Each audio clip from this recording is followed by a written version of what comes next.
नमस्कार दोस्तों, आज मैं पहुंच चुका हूं राजस्थान के जोधपुर जिले के बड़ली गांव।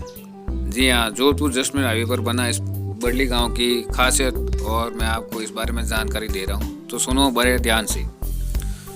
जोधपुर रियासत के श्रद्धालु राजा महाराजा व उनकी महारानियों धार्मिक प्रवृत्ति के फलस्वरूप मारवाड़ में समय समय पर अनेकानेक भव्य मंदिरों का निर्माण शहर की परिधि व आसपास क्षेत्रों में करवाया था।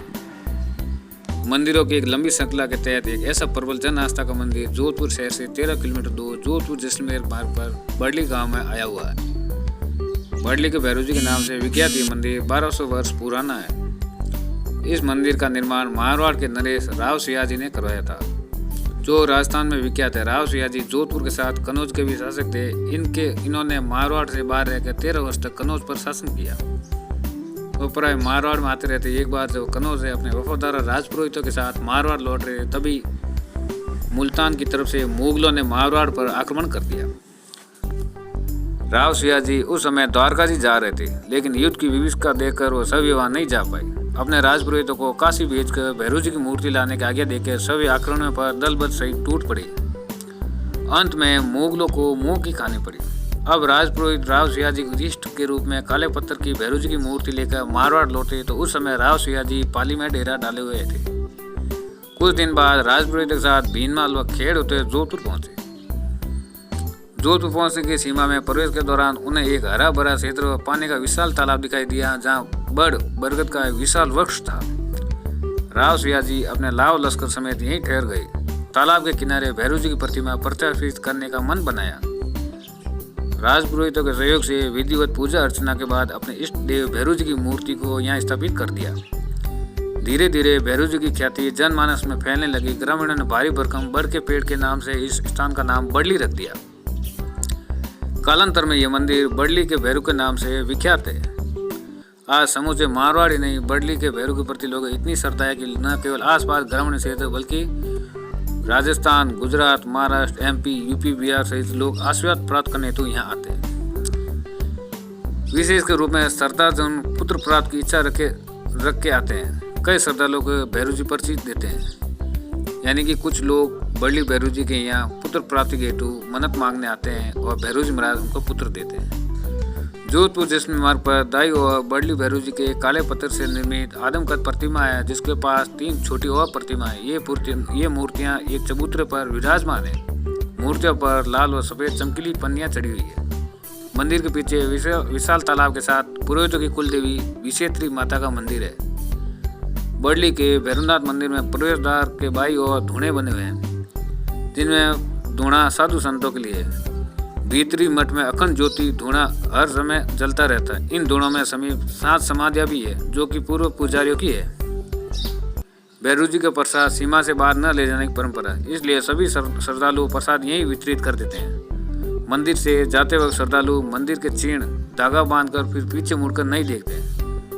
भैरव जी मंदिर में प्रतिवर्ष भाद्र पक्ष में शुक्ल पक्ष में 13 व 14 पूर्णिमा को रोज भारी मेला लगता है। हर 3 साल बाद भाग्यशाली परिक्रमा का मेला भी यहाँ लगता है, जिनमें 3 साल बाद परिक्रमा लेकर जिसमें राजस्थान दूर दराज से तो भारी तादाद लोग यहाँ आते हैं। भैरव जी की पूजा के साथ यहाँ बड़ को भी पूजने की रीति है।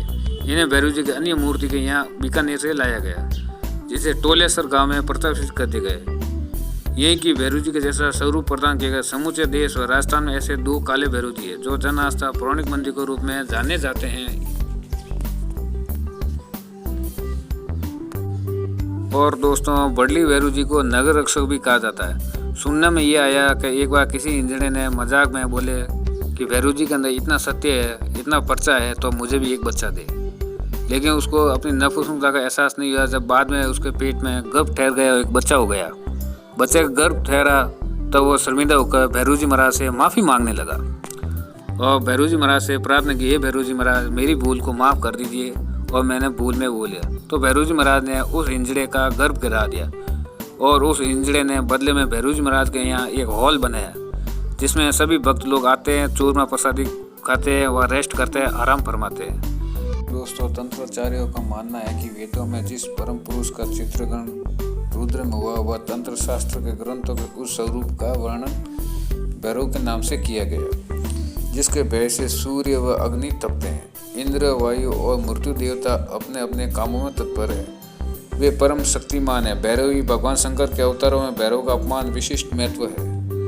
तांत्रिक पद्धति में भैरव शब्द की निरुक्ति उनका विराट रूप प्रतिबंधित करती है। वामकेश्वर तंत्र की योगिनीदायी हृदय दीपिका टीपा में अमृतानंद नाथ कहते हैं, विश्वसनीय भरनाद, रमणाद और भवनाथ षष्ठी स्थिति शंकारी परिशिव भैरव। ब से विश्व का भरण, र से रमस, व से वमन अर्थात षष्ठी को उत्पत्ति, पालन और संहार करने वाले शिव ही भैरव है। तंत्र लोक की विवेक टीका में भगवान शंकर के भैरव रूप से षष्ठी का संचालक बताया गया है। श्री तत्वनिधि नाम तंत्र मंत्र में भैरव शब्द के 3 अक्षरों को ध्यान में त्रिगुणात्मक स्वरूप रूप से सूक्ष्म परिचय मिलता है, क्योंकि ये तीनों शक्तियां उनके स्वामित्व है। ब अक्षर वाली जो भैरव मूर्ति और श्यामला है, भद्रासन पर विराजमान है तथा उदयकालिक सूर्य के समान सिंदूर वर्णी है। उसकी क्रांति है। वह एक मुखी विग्रह अपने चारों हाथों में धनुष, बाण, वर तथा अभियान धारण किए हुए। र अक्षर वाली भैरव मूर्ति श्याम वर्ण है। उनके वस्त्र लाल है, सिंह पर आरूढ़ है। वह पंचमुखी देवी अपने हाथों से खड़ंग, खेत, मूसल, अंकुश, गदा, पास, शूल, वर तथा अभय धारण किए। वह अक्षर वाली भैरव शक्ति के आभूषण नवरात्मक के खेत के समान श्रेष्ठ है। वह देवी समस्त लोगों का एकमात्र आश्रय है। विकसित कमल पुरुषोत्तम उनका आसन है। ये चारों हाथों में क्रमश 2 कमल, वर एवं अभय धारण करती है। शकुंतला पुराण के 81 खंड के 31वें अध्याय में उनके पारगट्य की कथा है। गौरव से उन्मत्त ब्रह्मा जी के 5वें मस्तक को अपने बाएं हाथ में नकारात्मक से काट देने पर जब भैरव ब्रह्मण हत्या के भागी हो गए, तब से भगवान शिव की प्रिय पूरी काशी में आकर दोष मुक्त हुए। ब्रह्म वैवर्त पुराण के प्रखंड खंडन दुर्गोपाख्यान से 8 परिचय निर्दिष्ट है। महाभैरव, संहार भैरव, अस्थिदांग भैरव, रूरू भैरव, काल भैरव, क्रोध भैरव, ताम्रचूड भैरव, चंद्रचूड भैरव। लेकिन इस पुराण के गणपति खंड के 41वें अध्याय में अष्ट भैरव के नामों से 7 और 8 क्रमांक पर क्रमश कपाल भैरव तथा रुद्र भैरव का नामोल्लेख मिलता है। तंत्र सार में वर्णित 8 भैरव आसिंगन, रूरू, चंद्र, क्रोध, उन्मल, कपाली, भीषण, संहार नाम वाले भैरव कली के जागृत देवता। शिव पुराण में भैरव को महादेव शंकर का पूर्ण रूप बताया गया है।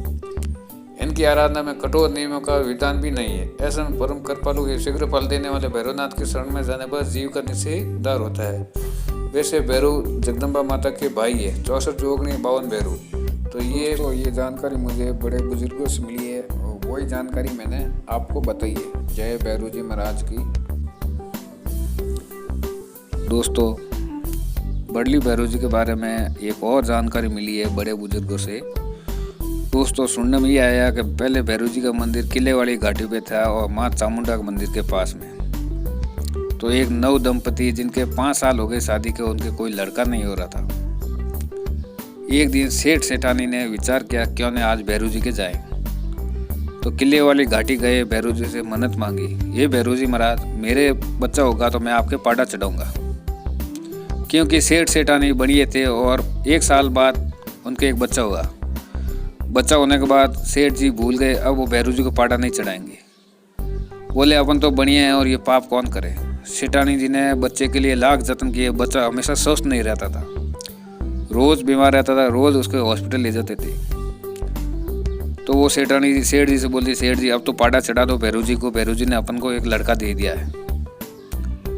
तो सेठ जी बोले नहीं, ये पाप मैं नहीं करूँगा, अपन बढ़िया और बढ़िया के बेटे को ये शोभा नहीं देती है, मैं ये पाप नहीं करूँगा।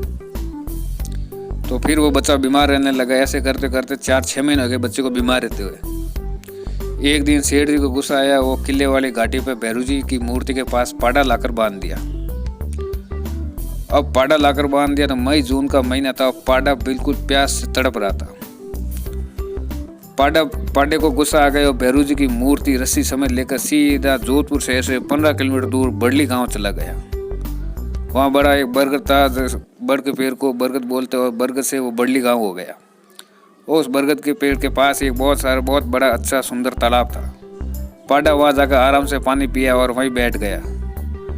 तो बड़ली के भैरव जी महाराज वहीं स्थापित हो गए और सुनने में ये आया कि भैरव जी तब से वहाँ बड़ली में बैठ गए।